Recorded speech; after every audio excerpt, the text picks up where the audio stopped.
Assalamualaikum warahmatullahi wabarakatuh.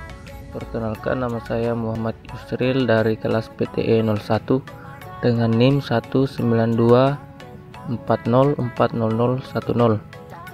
Pada kesempatan kali ini atau video kali ini saya akan menjelaskan atau membahas tentang teori teknik pendingin pada AC atau kulkas. Pendingin kulkas ada dua. Yang pertama yaitu komponen pemipaan atau mekanik, dan yang kedua itu komponen kelistrikan. Di sini saya menjelaskan diagram pemipaan atau mekaniknya. Pada gambar ini terlihat beberapa komponen kulkas, mulai dari evaporator, kondensor, pipa kapiler, filter atau dryer, dan kompresor. Selanjutnya itu saya akan menjelaskan fungsinya. Kompresor itu fungsinya sebagai mesin penggerak freon atau refrigeran sistem dengan cara mengisap dan mendorong. Kemudian kondensor fungsinya yaitu sebagai tempat pembuang panas atau pelepas panas. Nah, ini yang ditunjukkan adalah kondensor. Kemudian filter atau dryer fungsinya yaitu sebagai penyaring kotoran atau uap air. Dan selanjutnya pipa kapiler fungsinya yaitu sebagai penurun tekanan dan merubah bentuk freon dari uap ke cair. Dia bentuknya ini sangat kecil seperti lidi dan lubangnya sangat kecil juga. Itulah mengapa di pipa kapiler ini terjadi perubahan bentuk freon dari uap ke cair. Kemudian evaporator itu fungsinya sebagai tempat penyerapan panas atau kalor. Ini letaknya dalam kulkas. Selanjutnya adalah diagram kelistrikan. Di sini terdapat gambar. Yang perlu kita ketahui dari komponen diagram kelistrikan ada pertama yaitu steker atau colokan yang berfungsi sebagai penghubung listrik. Kemudian yang kedua ada termostat yang berfungsi sebagai sensor suhu atau pengatur suhu. Termostat ini juga berfungsi sebagai saklar on off dalam kulkas. Kemudian ada overload yang berfungsi sebagai pengaman kompresor dari arus lebih. Kemudian yang keempat ada kompresor. Kompresor ini merupakan salah satu komponen paling penting yang berfungsi sebagai mesin penggerak freon atau refrigeran ke sistem dengan cara mengisap dan mendorong. Kemudian ada PTC atau kapasitor yang berfungsi membantu start awal memutar kompresor. Jadi sebelum atau ketika kompresor ini bekerja, di awalnya dia dibantu atau pada saat startnya dia dibantu oleh kapasitor atau PTC ini. Kemudian yang terakhir ada door switch yang berfungsi sebagai saklar lampu. Selanjutnya itu prinsip kerja mesin pendingin. Nah, di sini sudah ada dua gambar, yaitu dari komponen kulkas dan sistem kelistrikannya. Nah, di sini ketika sumber listrik terhubung melalui steker atau colokan, maka arus akan mengalir ke dua tempat, yaitu termostat dan switch door. Bisa dilihat tanda panahnya. Yang pertama dia masuk ke switch door dan termostat. Jadi dua tempat ini adalah sebagai tempat pertamanya. Kemudian arus akan berlanjut ke overload. Nantinya dari overload ini akan terus ke kompresor. Dalam kompresor terdapat dua buah gulungan, yaitu gulungan stator dan running. Gulungan stator itu berfungsi untuk membantu saat awal mula pergerakan motor, sedangkan gulungan running ini akan membantu dalam proses berjalannya. Kemudian setelah itu akan kembali menuju ke sumber.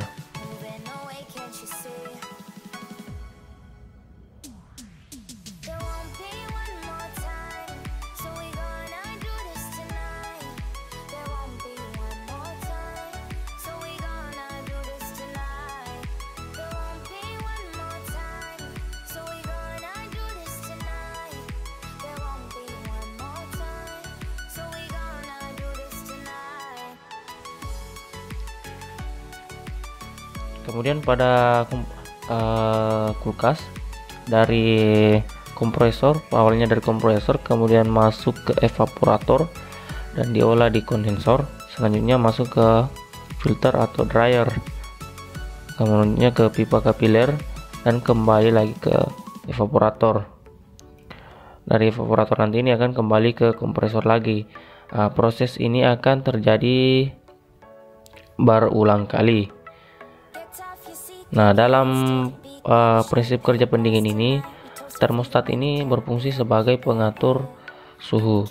Jadi, ketika suhu yang sudah diatur telah tercapai, kalau di komponen kulkas itu evaporator, ketika suhunya sudah tercapai, maka termostat akan bekerja. Dia akan memutus arus yang masuk ke motor. Jadi motornya akan berhenti bekerja sehingga arusnya itu akan masuk hanya ke lampu dan kembali ke arus. Motornya sudah tidak bekerja karena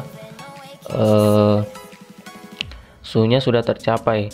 Namun ketika suhunya sudah mulai kembali hangat, kembali naik suhunya, termostat kembali bekerja dan arus kembali masuk ke motor. Kemudian kompresor akan kembali menyala.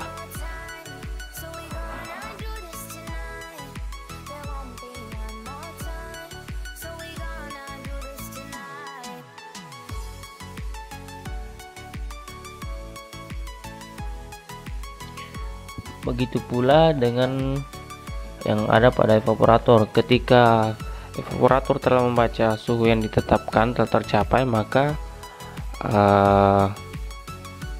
proses akan berhenti karena suhu sudah tercapai. Dan ketika suhunya kembali naik, maka proses akan kembali terulang seperti yang sudah dijelaskan tadi.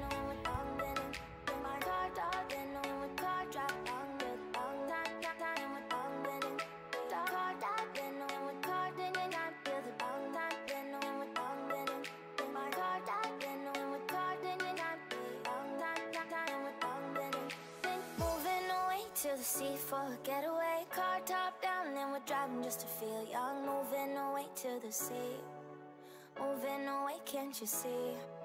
Sand in your feet, feel the breeze in the summertime, stars in the sky wind down. Selanjutnya ada analisa kerusakan komponen mekanik. Jadi mesin pendingin ini dia akan dingin kalau ada freon yang bersirkulasi di sistem yang digerakkan oleh kompresor. Nah, ketika ada kerusakan seperti kebocoran, bocor, yaitu freon akan keluar mengalir di sistem. Yang mengalir di sistem adalah angin sehingga mesin pendingin itu tidak bisa dingin. Kemudian jika buntu, freon akan tertahan dan proses sirkulasi freon itu terhenti sehingga mesin pendingin tidak bisa dingin.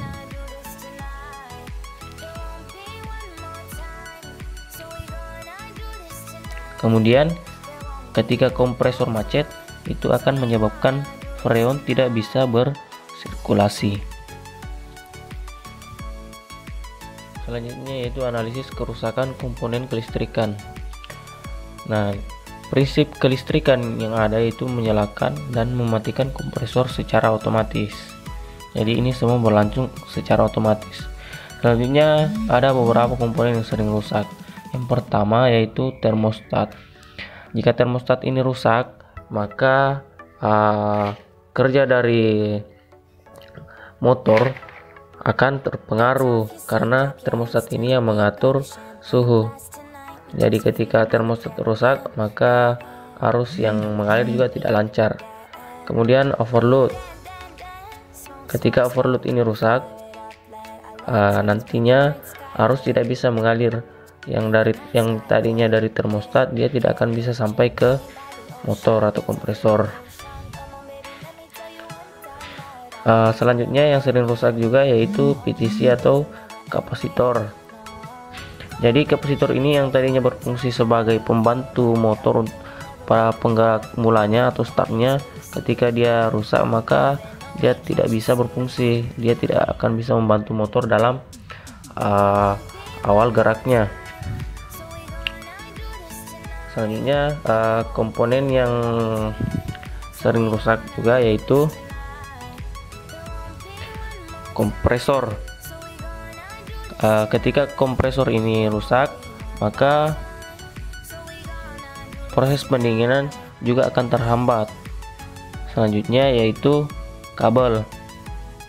Jadi jika kabel ini rusak, semisal digigit tikus atau terjadi hal-hal lain yang bisa memutus kabel, maka aliran arus itu tidak akan bisa masuk. Jadi mungkin begitu saja penjelasan dari saya. Apabila ada penjelasan yang kurang jelas, mohon dimaafkan.